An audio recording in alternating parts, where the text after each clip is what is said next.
Welcome to another episode of our podcast at Not That Different, where we spotlight young neurodivergent talent and have a conversation with the parent to understand their journey of building on their child's strengths. Today, we are very delighted to spotlight the 12-year-old Idhaant Iyer. Idhaant is a passionate storyteller, an avid reader, a poet, and is also someone who enjoys coding. Idhaant's collection of short stories and poems, Rise and Shine, published by Bukosmia, received positive reader response from different quarters. He's created several apps on the MIT App Inventor platform, and he hopes to make them available on the Play Store someday. His wide range of interests include history, Stephen Hawking, and Tom and Jerry cartoons. He lives with his parents and his younger sibling in Bhopal and goes to the Army Public School. And I'm very delighted to have with me Jayashree Iyer, Idhaant's mother. Jayashree is a chartered accountant by profession and is also passionate about raising awareness about neurodiversity. Hi, Jayashree. Thank you so much for joining us here at Not That Different. Hi, Shwetha. Thank you so much. It's a great honor to be here. And before I start, I would just like to mention one small thing. I'm really happy, and it's been a pleasure in publishing the book with Bukosmia. It was a wonderful journey, an amazing journey. And all thanks to Archana and the entire team at Bukosmia. Thanks to you as well for having me over here and talk about Idhaant's neurodivergence and the journey in general. Thank you so much. Yeah, I think the pleasure is mutual. Jayashree, tell us something. How and when did you figure out that Idhaant is neurodivergent? Okay, so every neurodivergent individual we know is different. So every journey is also different, right? For the parent also. So Idhaant's neurodivergence we realized around the age of 10. So it was a bit late for us. But nonetheless, there were a few differences, but then but he was able to manage till the age of 10. So it never really occurred to us, that there is something that is really different and we need to, look into it. But around the age of 10, there was one striking incident that happened in school, because of which we went for this diagnosis, and the whole journey started after that. So that is when we realized that. So tell me something. I mean, how was it after you got a diagnosis for Idhaant? See, typically, oftentimes, when we say children are diagnosed, we say children are diagnosed at the age of 3. We say children are diagnosed at the age of, 2.5 or 3. And typically, there is some developmental delays and certain patterns that parents see, which kind of takes them, to a development pediatrician, right?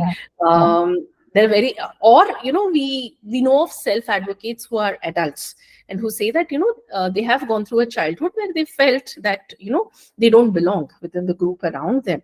And they've always felt different from within. But now that the awareness is so much more, they have realized why. It is not them, it's their neurodiversity, right? But Idhaant was diagnosed at 10 years. So, tell us your experience. Were you able to access diagnostic services? Were you able to, access follow-up services in terms of, getting an understanding of the kind of supports that he would need? Because it's not, when you talk of somebody getting diagnosed at the age of 2.5 or 3, there are certain therapies that they would need, right? Because of the delays. So here, this person, obviously doesn't have all of these delays, and you're diagnosing him at 10. So, were you able to get an understanding of, the kind of supports maybe that is needed, the kind of accommodations maybe that is needed? So with Idhaant, there were no developmental delays as such. So, and that's the reason it got totally missed out. Okay, and in terms of socializing as well as interacting with others, in terms of speech also there was no delay. In fact, he has a habit of talking a lot, which we later on realized that it is also So so these were the things, but then these things never really bothered us because there were no other delays in terms of any other those different behaviors or different things that you would say which appears in a neurodivergent. So the striking incident that I was talking about, right? At the age of 10, what happened is my husband is in the army. So about 2 years back, he was posted near the LC, and we were staying in Jammu. So Jammu being Jammu, there are not many facilities or anything available over there. But then Idhaant was going to an Air Force school, and every day, the same routine was happening. And then there were two exit gates in the school, and he always used to exit from one gate. But on one particular day, he just exited from the other gate, and then he was about to step out of the main gate. And if he had stepped out, then we would have really lost him that day, because I mean, Yeah, we didn't know anything about Jammu, right? So it exactly. was, yeah. So it was something that, but then later on, by God's grace, we located him. We were totally shaken. I was totally shaken because even my husband was not around that time. At that time, he was posted near the LC. So I was totally shaken. But then this incident, I mean, Idhaant was totally unperturbed. It didn't, it didn't bother him at all.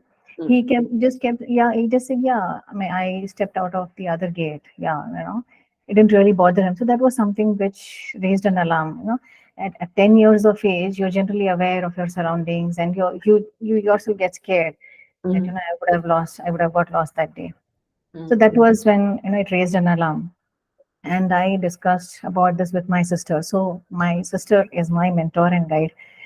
She stays in US, and she has also two kids. So mm, she was someone who guided me. She said, Jayashree, this is something that you need to really look into and find out what it really is. mm. So that's how the journey started. And in Jammu, I had gone to a clinical psychologist. They diagnosed it as ADHD. This diagnosis, Yeah. yeah. Yeah, because Mm, you can't expect anything better from that place, right? But then, yeah, and then since I belong to Bombay, mm, I came back to Bombay and we did a proper diagnosis, and that is when we realized it is autism. So that's where our journey started.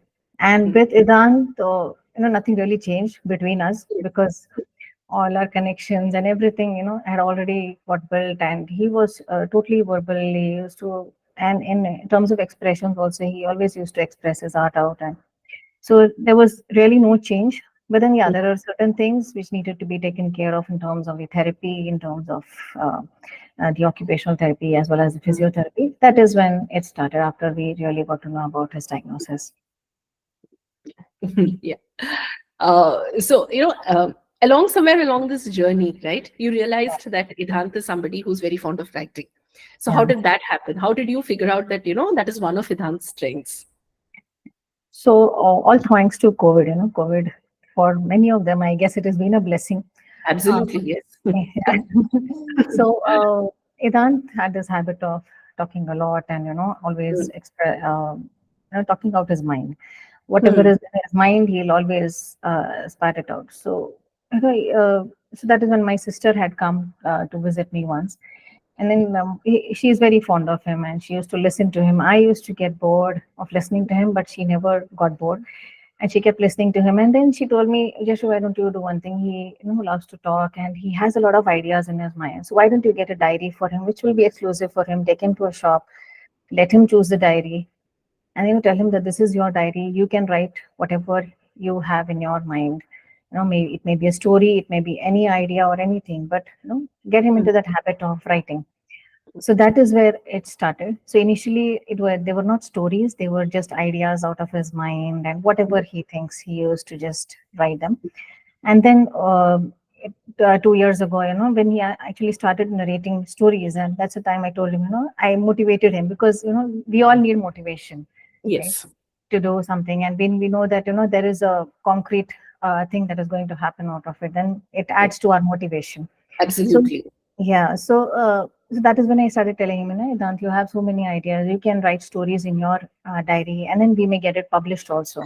Mm, So he was fascinated about that idea. He said, "Wow, okay, I will have my own storybook." So, and that's how he started writing. So he had written a lot of stories, mm, and then finally, I could, in one of the WhatsApp groups, I came to know about Bukosmia. So initially, it was just he used to write a few short poems. mm, So those short poems first got published on Inclusion Fest on mm, the mhm, Bosnia site. And then after that, Yes. he had written a good collection of stories, and after which again I got in touch with Darshana, and and she was Mhm. really happy to know that Idhaant Yes. has written so many stories. And yeah, so that's how the whole thing started. Yeah, Yeah, I think it's about them finding a sense of purpose, right? I mean, obviously, yes, there is, correct, correct. Purpose, and I guess it is the motivation. It is the motivation, right? They, exactly. yeah, it needs some So yeah, motivation. Archana keeps mentioning to me, he absolutely enjoyed his book launch. Can you tell us something about his book launch? Yeah, yeah. So, for them, it is very important, that you celebrate their achievements, right? Because there are many areas where they know that, they are not up to the mark. So, these small, small achievements, we want to celebrate it in such a way that, it will really spotlight them and give them that sense of importance.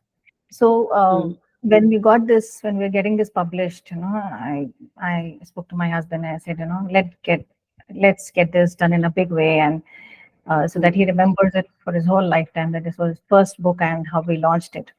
So he was with me into it, and we organized a big book launch party wherein we had a lot of a few of our close friends who are those kind of people where we have that ecosystem where they are again very fond of Vedant and my younger daughter too. So, and his teachers also, a few of his teachers also came for the book launch, and it was amazing a party for him, and he really loved it. He was enjoyed, and he was enjoying the spotlight, and it Yeah. was a grand thing for him. He still remembers very, very fondly. Yeah.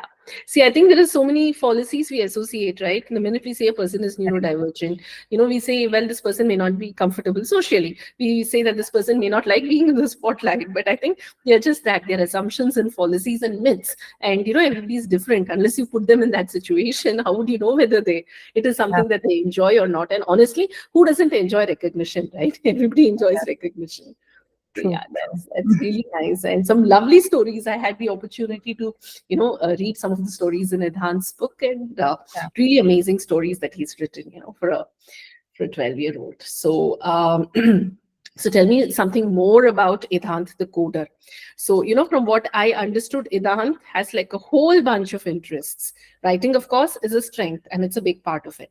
And then he does coding, and he wants to know about Stephen Hawking, and he's equally interested in Tom and Jerry, like any other kid of his age. So to me, it's like such a diverse scope of interest. So tell me something about his journey with coding. Yeah. So again, the coding journey started during COVID time. Mhm. Because during COVID, kids had nothing else to do. They had to do their school as well online, and everything was online at that time. So he got glued on to a YouTube channel, which was run by a small boy of his age. And he used to do a lot of art and craft activities. So that is where it started. And then later on, that kid moved on to coding. He was doing simple coding videos, and then that's where Idant picked it from. And then Idant on his own came up and told me, "Mama, why don't you join me a Whitehead Junior course?" I said, "Okay." That was something which I Haven't mean, heard before. Yeah. so I said, "Yeah, why not?" So that's how he started. He did almost 80 classes from Whitehead Junior. Mm. And then he went on to do animation on Scratch. He Mm. did a course on animation, and then right now he is learning coding on Python language. Oh, wow. Yeah. So it's his one of his hobbies. He has every day. So 1 hour for him is his coding time, and Mm. that is something which he loves to. He tells me that Mom, I feel totally calm if I am coding. I said, okay. If you have identified it, then that's a very good thing. Mm. So that's how he does coding even till date. And there are a lot of apps that he builds. Some work, some don't work. But It's then, okay. yeah, Professionals build apps that don't work, so that's totally yeah. okay. So I mean, we really encourage him on that because Yes, it's not everybody's cup of tea to create, to understand those codes and not at create all. those apps. Yeah. So yeah, and he wants to get his app published on the Play Store. So that is something which we are looking at, and we've promised him that yeah, we'll do that next Okay, for so him. good. Yeah. So, what are these apps about? Could you just, give us a little Yeah. idea what these apps are? Yeah. So these apps he is basically developing on MIT App Inventor. It is a block-based coding. So it is Mm. easier. So it is those pick and choose Hmm. blocks, and you can, if you know where, which code to place where, Mhm. it's easier to drag and just paste there. Yes. So the few of the apps that he has created is, one app he has created is a dictionary app, Mm. wherein you punch a word and then you'll get a whole range of meanings Wow. on that. And then he has also created an image generator app, wherein you Mm. just type, whatever image you want to create. Maybe you can say a banana sorry, a monkey eating banana in space. So, Mm. it will give that kind of an It will image. give So you, it's like, yeah. yeah, so something of that kind. And then he has also created a chatbot app, wherein, Mm. the chatbot that we all know, the Mhm. chat GPT, something of that kind. So Mm. these are the few apps that he has created, and he wants them published on Play Store. So I Wow. said, yeah. Really nice. It's amazing. We kind of, within, our circles also, we have this conversation, right? That the neurodivergent mind is so rich and so diverse, and Yeah, oftentimes the most misunderstood mind, because they think so differently, right? They can see things that, neurotypical minds cannot see. And that is yeah, probably why they do things that we neurotypicals cannot do, in a scale and in a way in which that we cannot do it. That is yeah. their strength. So tell me something. Did getting a diagnosis for Idhant, did that sort of help your journey to appreciate Idhant's strengths and the fact that, he has the ability to do things differently and think differently than any other 12-year-old? Did Correct. getting a diagnosis really help you come understand Idhant better? Obviously, definitely. In fact, there are certain things, right? I mean, Mm, we knew that there are certain talents that he has got, and mm, then there are certain things that, that do not fit into mm, the typical world, that you would say. So mm, then, right, that there are certain things that, are not, uh, maybe, do not gel along, and but there are the other things that he's very good at, and we cannot imagine of even doing that or thinking in that way.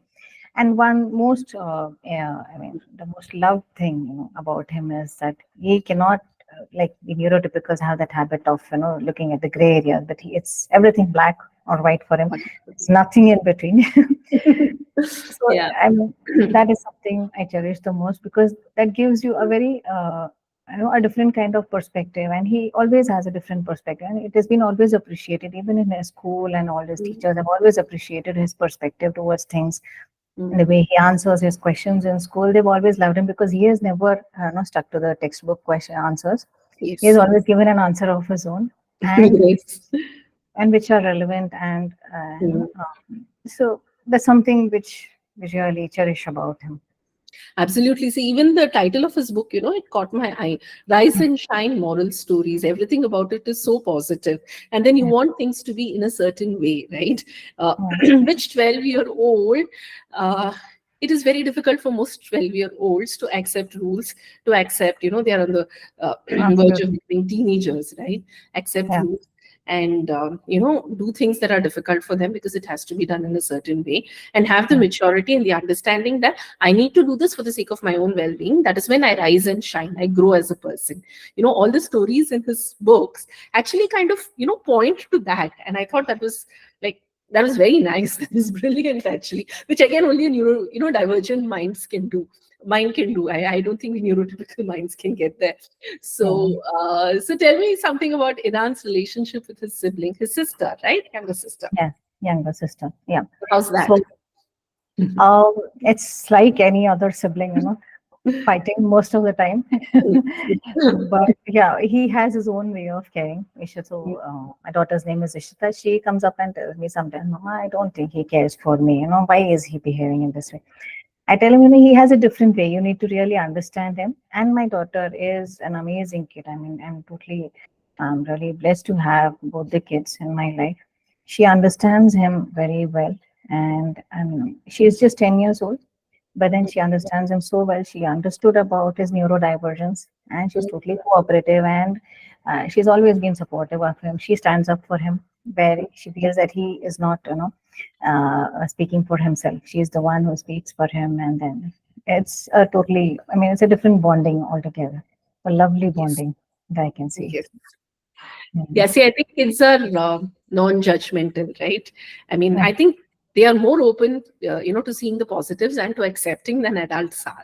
Adults Correct. hang on to labels. Kids have no preset expectations in their mind. They come from a complete space of non-judgment. And Right. from my own personal experience, is that a sibling of a neurodivergent child is always, they end up being a lot more empathetic, a lot more, caring and Absolutely. better human beings, because somehow that happens very organically as a part of their growing up process, I think. Yeah, They grow up. So, yeah.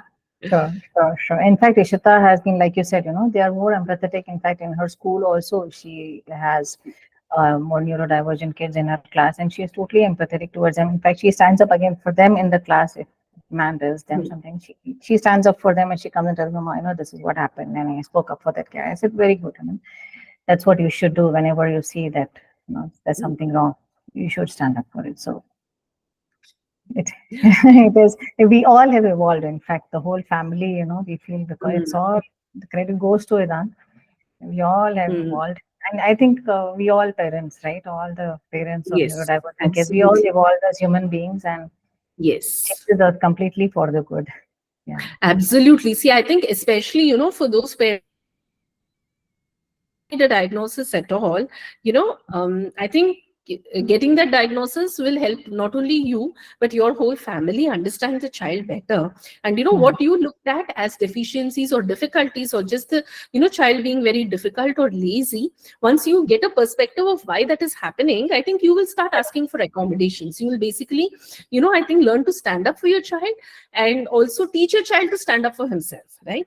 At some point, make him aware of his own neurodivergence, so he can say, I need to be in a quieter place because I cannot take it because of this reason. See, that is all. The minute, the child is able to stand up for himself or herself and communicate, I think half the battle is won. So yeah, that, why does my child need a diagnosis at all? No, I think, it truly helps. So yeah. Yeah, yeah, definitely, definitely, it does. So tell me what's next for Idhaant the writer and Idhaant the coder. So the next I mean, it's all up to him. He wants to create more apps. He wants to, write more stories. In fact, he's really looking forward to getting the next book published. So we Wow. have something for Archana, maybe few months down the line. I'm sure So that we're is, looking forward to it. I mean, all of us are. yeah. So that is something, and we'll just take it as time comes. It's totally up to him. We have left it to him, Yes. and he has started developing interest in space-related things. So that is something which is next. We're just keeping an eye, and let's see how it goes. Yes. I mean, they're growing, right? Every day their interests also change. Yes. Yeah, absolutely. I don't know, somehow, when it comes to neurodivergent kids, I think their interests are huge, they are diverse. And, when they choose to do something, they go really in depth into it. So, it's like if he wants to study about Stephen Hawking, he's going to really know about Stephen Hawking and then let go of it.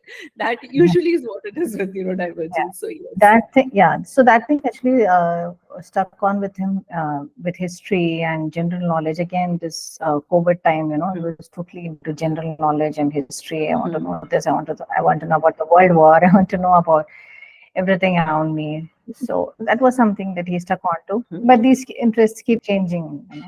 So Yes. we're just we're keeping an eye, and let's see how it goes for him. Was lovely. Yeah. Was lovely knowing about Idhaant. Was really nice talking to you, Jayashree. Thank you so much for agreeing to do this.